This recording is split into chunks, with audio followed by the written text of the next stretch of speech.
morto, é a carne que está prevalecendo. Então, pastor, essas pessoas, é por isso que eu vou usar o termo aqui, vivificar, que é um adjetivo que Paulo usa, porque, pastor, se eu nunca trabalhei na sua empresa, eu não posso retornar para a sua empresa, porque eu nunca fui da sua empresa. Se o senhor me admitir, aí eu vou ser contratado pela empresa. Então nós nascemos em pecado. Davi escreve sobre isso no Salmo 51, verso 5. Ele diz assim, que em pecado me concebeu minha mãe. Agora, qual é o pecado, pastor, de alguém que nasceu sem consciência do pecado? O pecado de Adão. Então nascemos, pastor, por natureza mortos, sem habilidade nenhuma para servir a Deus. E quando a gente pensava em servir a Deus, era doar uma cesta básica para ajudar um pobre, para depois jogar na cara dele que você comprou. Eu lembro que eu conheci um homem que ele falava assim, mas eu ajudo tantas moças que são mães solteiras, e sabe como ele ajudava? Ele tinha um caso com elas, então elas tinham que aceitar a ajuda financeira e ser amantes dele, e ele era casado. Então você acha que se ajudar? Não é ajudar. Você tem um amante, você não tem um marido. Ele tem a esposa e tem essas mulheres. Ele fala, não, mas eu faço bem para elas, rapaz. Eu não bato nelas, eu gosto até dos filhos delas. Você entende, pastor? O que a Bíblia chama de trapo de imundícia? Essa tradução é como a mulher naqueles dias de separação, que ela usa o absorvente e aquela sujeira.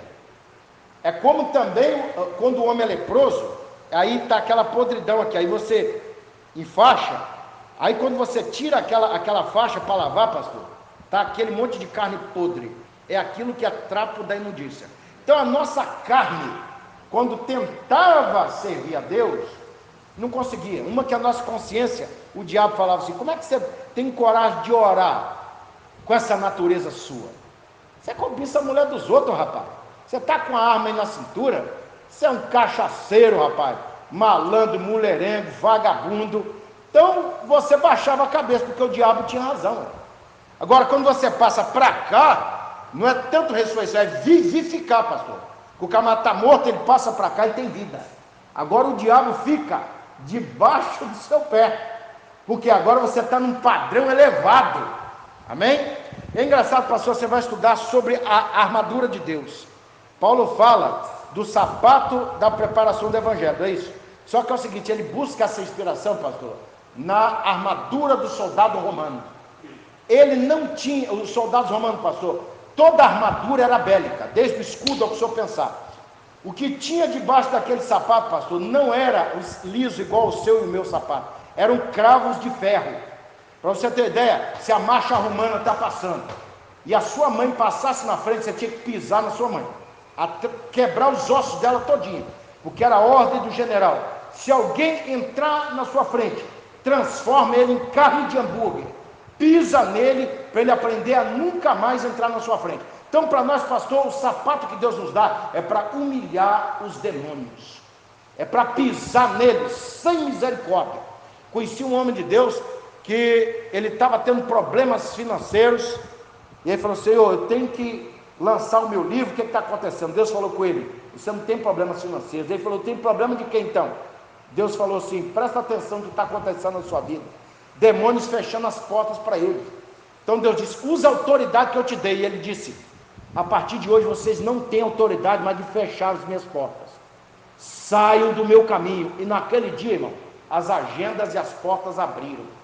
Então às vezes a gente ouve certas igrejas que diz assim, mande o demônio sair. É para mandar sair, pastor, porque ele muitas das vezes tem autoridade na vida do crente. O crente está morto espiritualmente. Então o crente, irmão, não consegue deixar de comer demais, de falar demais, de murmurar demais, está morto. Jesus, quando vai ilustrar a vida de quem está morto dentro da igreja, expõe a figura da semente entre espinhos. Então, pastor, ela está crescendo, mas a graça está morta. Então, quer dizer, ele usa a roupa de crente, mas é um ímpio. Entendeu, pastor? No momento das lutas, das provações, só sabe reclamar e brigar. Essas pessoas, pastores, estão mortas espirituais. Então Deus, ele precisa vivificar essas pessoas. Então nós temos algumas lições sobre isso. Como eu já falei, a ressurreição fazia parte da missão de Jesus, irmão, como faz parte da nossa ressurreição. Mark Phelan chegou a dizer o seguinte: para nos redimir, são necessários tanto o Cristo que morreu, quanto o Cristo vivo. O senhor leu aqui, em 1 João, capítulo 2, falando que Jesus é o sacrifício, não só por nós, como povo do mundo, não é, pastor? Então é o seguinte, ele morreu pelos nossos pecados, morreu no nosso lugar. A graça está aberta, mas precisamos aceitar a graça. Muita gente não aceita a graça. E é engraçado, pastor, que a ressurreição ela tem uma outra aplicação. Quando Cristo vier e formos ressuscitados, e nós, no nosso caso, vivificados, estando com Ele, nosso corpo será superior ao dos anjos. 1 João 3,2 fala que assim como Cristo é, seremos, ou seja, acima dos anjos. Por isso poderemos julgar até mesmo os anjos.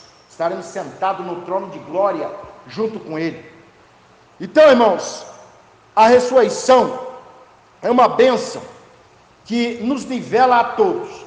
É que não dá, pastor, para falar tudo sobre o capítulo 15. Mas depois que os irmãos lerem bem, a ressurreição, ela vai revelar distintos galardões, a partir do versículo 39 ao 41, pastor.